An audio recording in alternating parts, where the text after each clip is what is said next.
aku meyakini di dalam setiap aktivitas pekerjaan pasti kan ada tantangannya ya. Artinya tantangan itu bukan berarti membuat kita terus patah semangat atau orang bahasa Jawanya terus ngerokok, enggak. Lahirnya Yayasan Kebaya atau waktu itu LSM Kebaya atau Keluarga Besar Waria Yogyakarta itu kan bagaimana kegiatan itu bisa dikonsep, bisa dirancang oleh komunitas itu sendiri yang tujuannya sasarannya juga buat teman-teman komunitas ya. Tujuannya memang bagaimana koperasi itu bisa menjadi ruang wadah buat teman-teman transpuan memberikan bentuk-bentuk support terutama ketika teman-teman mengalami kendala terkait dengan keuangan. Artinya ketika ada teman yang punya usaha bisa menjadi anggota, bisa pinjam, bisa untuk mengembangkan usahanya.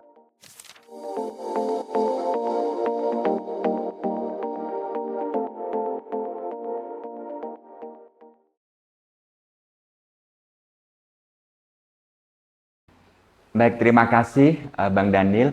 Jadi keterlibatanku di Yayasan Kebaya itu dimulai dari saat mulai masih jadi embrio ya. Artinya embrio kenapa itu aku mengatakan setelah hasil dari pelatihan capacity building yang diadakan oleh UNAIDS 2006 yang difasilitasi oleh Bapak Mamoto Gultom dari UNAIDS, yang dimana waktu itu UNAIDS mengadakan capacity building untuk 15 orang. Nah, kebetulan saat diadakan pelatihan itu yang terdiri dari 5 orang dari komunitas transpuan, 5 orang dari PKBI DIY, terus 5 orang dari Yayasan Vesta. Nah, itu tahun 2006 sekitaran bulan akhir November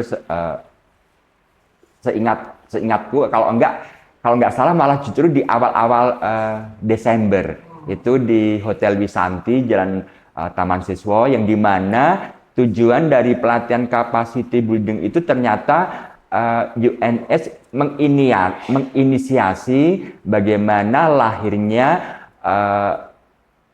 LSM atau CBO yang berbasis komunitas, khususnya teman-teman transpuan yang ada di Jogja. Nah, karena dari pelatihan itu akhirnya UNAIDS meminta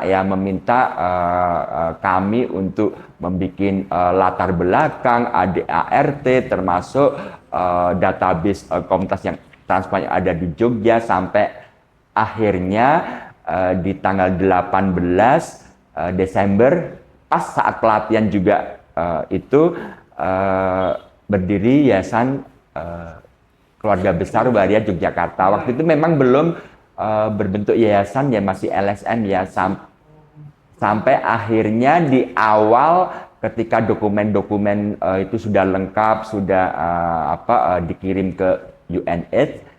Di bulan Januari akhirnya turun support dari UNS untuk mengelola program sepanjang 1 tahun sampai Desember 2007. Yang pastinya artinya gini ya, kalau ngomong komunitas transpuan selama ini kan waktu itu ya, bukan selama ini, waktu itu kan lebih banyak dilakukan oleh PKBI DIY melalui konsep pengorganisasian, yang dimana konsep pengorganisasian itu kan melakukan penjangkauan, pendampingan ke teman-teman komunitas transpuan yang ada di Jogja, komunitas gay, komunitas remaja jalanan, termasuk juga komunitas mbak-mbak pekerja seks. Nah, ketika lahirnya Yayasan Kebaya atau waktu itu LSM Kebaya atau Keluarga Besar Waria Yogyakarta,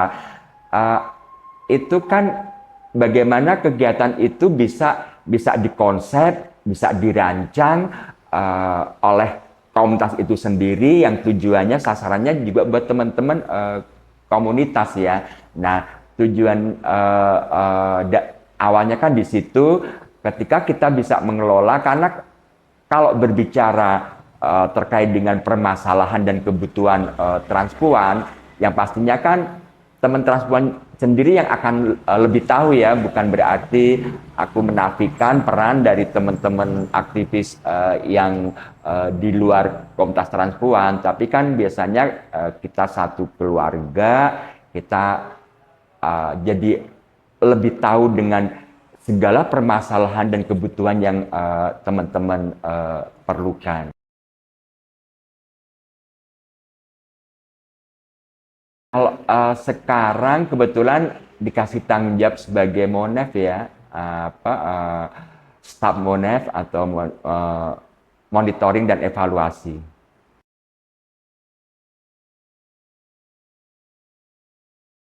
Sebenarnya aku meyakini di dalam setiap aktivitas pekerjaan pasti kan ada tantangannya ya. Artinya tantangan itu bukan berarti membuat kita terus patah semangat atau apa namanya, orang bahasa Jawanya terus ngokrok, enggak. Tapi justru menurut aku bagaimana ketika kita bisa menyelesaikan sebuah tantangan itu justru menjadi tingkat keberhasilan peran ya seseorang gitu. Nah, tantangan terbesar itu bagaimana aku berusaha Yayasan Kebaya itu tetap bisa sustainable ya, artinya ketika ada project ataupun nggak ada project tetap apa namanya berdiri, tetap bisa survive, karena mengingat yang namanya apa namanya sebuah organisasi yang berbasis komunitas, pastikan komunitas juga butuh. Nah, cuma tergantung bagaimana mencetak, lagi-lagi mencetak kader-kader, mencetak transpuan-transpuan muda untuk memiliki tanggung jawab dan terbuka ya, terbuka artinya bagaimana membangun kesadaran berorganisasi, itulah yang menurut aku itu menjadi sebuah tantangan juga.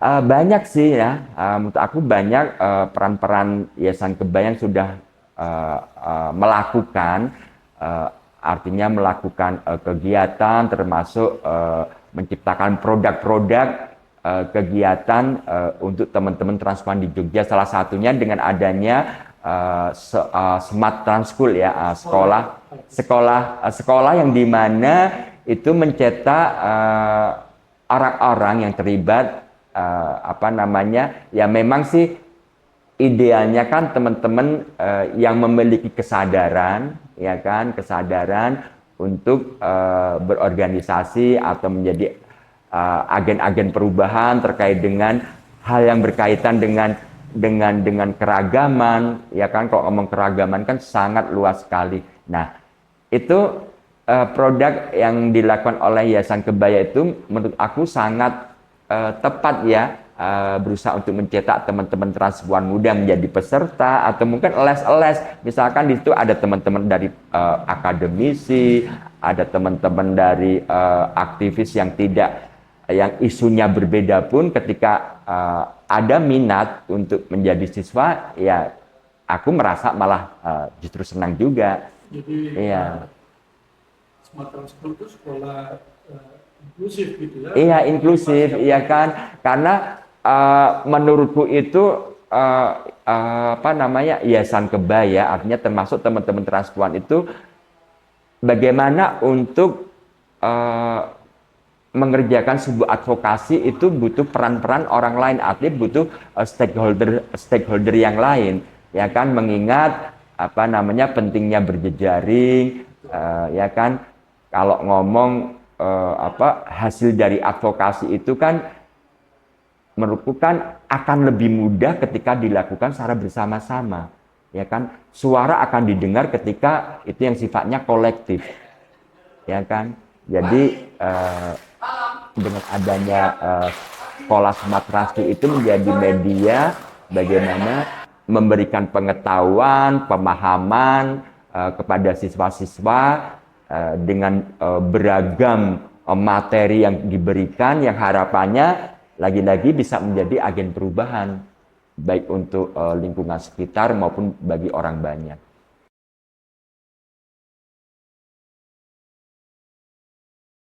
Ya, sebetulnya artinya gini ya, eh, kami cukup beruntung ketika dengan adanya project ya, artinya yang dulu entah project HIVOS, entah project UNAIDS, Global Fund, dan terakhir ini kan kita kan disupport oleh BFDW ya, atau Project Broad. Nah, yang dimana di dalam rancangan proposal yang dulu dibuat oleh Yayasan Kebaya itu salah satunya ada poin kegiatan yang sifatnya bisa memberikan pemberdayaan buat teman-teman transpuan yang memiliki usaha. Seandainya belum memiliki usaha, tapi lagi-lagi bisa mendapatkan pengetahuan, materi-materi tentang kewirausahaan, yang itu menurut aku menjadi penting sekali diberikan buat teman-teman transpuan. Ya kan? Nah, satu contoh, kan sering ya ada pelatihan bikin gudeg, ada pelatihan ekoprint, ada pelatihan eh, apa namanya yang lainnya lah, artinya bahwa soft skill, lebih ke soft skill ya. Nah, ya kan, lebih ke bagaimana bisa teman-teman berdaya baik secara ekonomi, terutama khususnya ekonomi ya kalau kewirausahaan. Nah, salah satu contohnya dengan adanya kredit union ya. Kredit union itu sebenarnya juga sangat membantu ya bagaimana mengatasi persoalan-persoalan terkait dengan kebutuhan terutama ke ekonomi gitu ya, dan yang itu menurutku bisa menjadi ruang belajar bagaimana memanage keuangan, dan ada anggota yang dia menjadi anggota di salah satu kredit union di komunitas yang ternyata ketika dia pinjam di kredit itu bisa untuk mengembangkan usahanya. Ya, itu kan menurut aku sebuah langkah yang sangat bagus ya. Dampak positifnya ya, itu kan ada beberapa teman-teman yang dia punya usaha, ketika menjadi anggota CU dia pinjam, nah dari hasil peminjaman itu untuk penambahan modal. Esensinya itu yang paling penting itu bagaimana menjadi ruang belajar tadi ya kan. Karena kalau ngomong kredit union kan ada rasa tanggung jawab, ada rasa konsistensi, ada rasa memiliki secara bersama ya kan.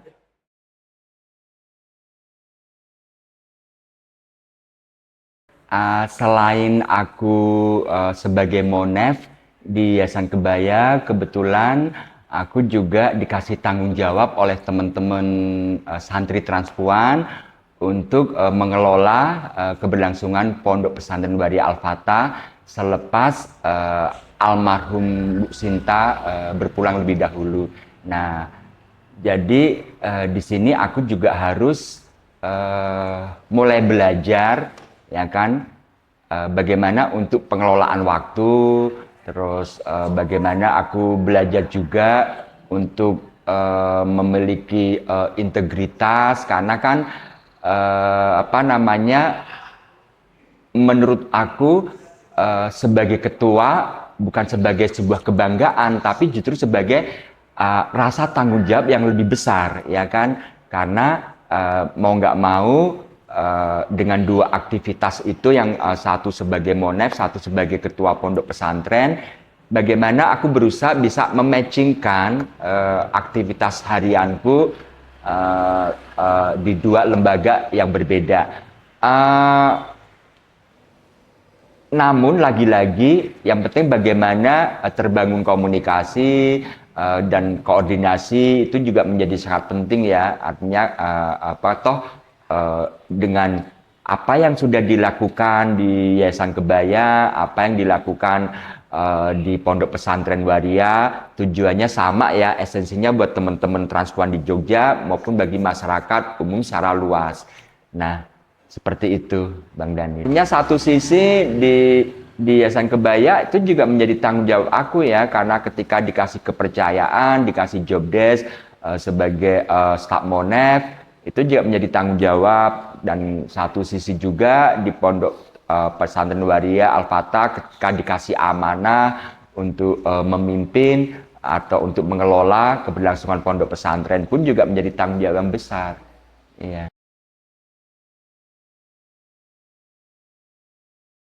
Salah satu produk kegiatan ya yang dilakukan oleh pondok pesantren itu melalui koperasi Mukti Sejahtera Al-Fatah, yang dimana anggota-anggotanya itu teman-teman transpuan yang tergabung di dalam family support group, termasuk teman-teman transpuan yang memiliki usaha kewirausahaan ya. Nah, di situ tujuannya memang bagaimana koperasi itu bisa menjadi ruang wadah buat teman-teman transpuan, lagi-lagi menjadi ruang belajar.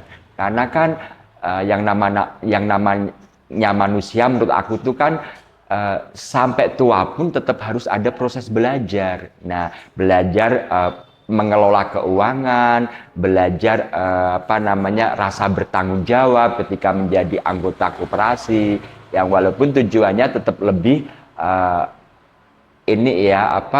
memberikan bentuk-bentuk support, terutama ketika teman-teman mengalami kendala terkait dengan keuangan. Artinya ketika ada teman yang punya usaha bisa menjadi anggota, bisa pinjam, bisa untuk mengembangkan usahanya, atau buat teman-teman yang bisa jadi saat itu ada kebutuhan yang mendesak dan urgent untuk didapatkan, daripada dia pinjam ke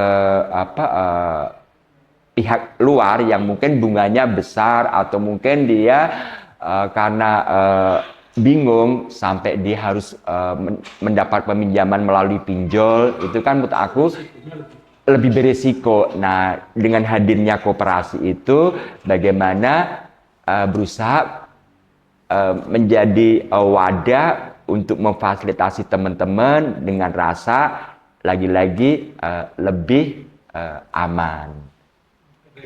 Iya, dan satu lagi juga ya, seperti halnya di Yayasan Kebaya pun juga pondok pesantren punya hube ya, atau kelompok usaha bersama, yang tujuannya dari hasil penjualan itu bisa untuk membangun fundraising ya. Karena biar bagaimanapun kalau ngomong masalah keuangan lembaga itu menjadi penting saat ketika kita tidak dapat support dari funding.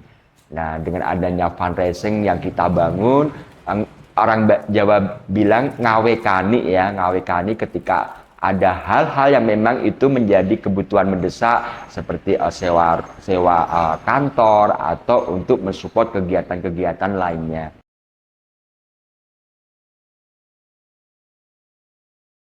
Kebutuhan-kebutuhan kosmetik, parfum, bedak, termasuk juga ada souvenir ya. Kemarin aku mencetak 100 mug, 100 gantungan kunci. Souvenir itu dijual ke pengunjung? Iya, karena ya artinya tamu ya, entah itu tamu yang berkunjung ke Ponpes, karena memang kan banyak sekali ya, hampir dapat dibilang terutama teman-teman akademisi yang butuh riset, entah untuk kebutuhan tugas kuliah sekolah ataupun kebutuhan skripsinya. Nah, itu kan bisa kita jual. Nah, dari hasil penjualan itu kan bisa untuk fundraisingnya Pondok Pesantren Bari Al-Fatah.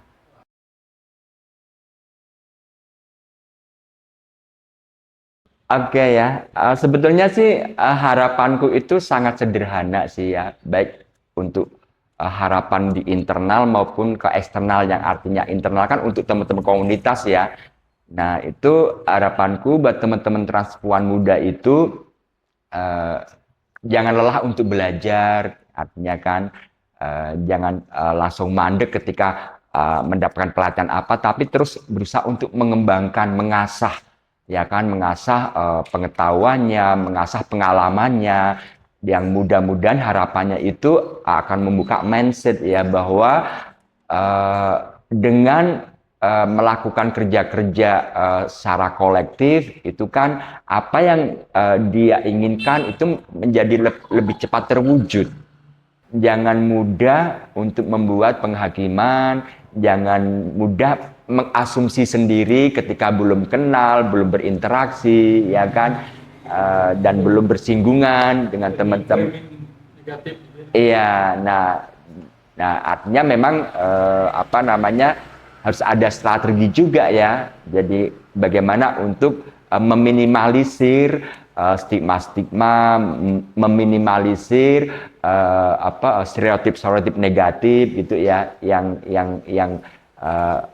dengan cara yaitu tadi membuka ruang seluas-luasnya untuk berkomunikasi dan berdiskusi dengan pihak-pihak di luar.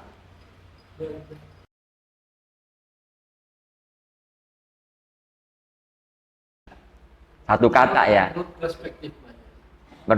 ya ketangguhan. Semangat. Tidak mudah putus asa, satu kata. Walaupun kalau ngomong masalah semangat, kalau dijabarkan kan akan luas ya. Artinya kan tidak boleh putus asa, tetap harus rasa semangat. Oke, dadah semuanya. Sukses selalu, semangat.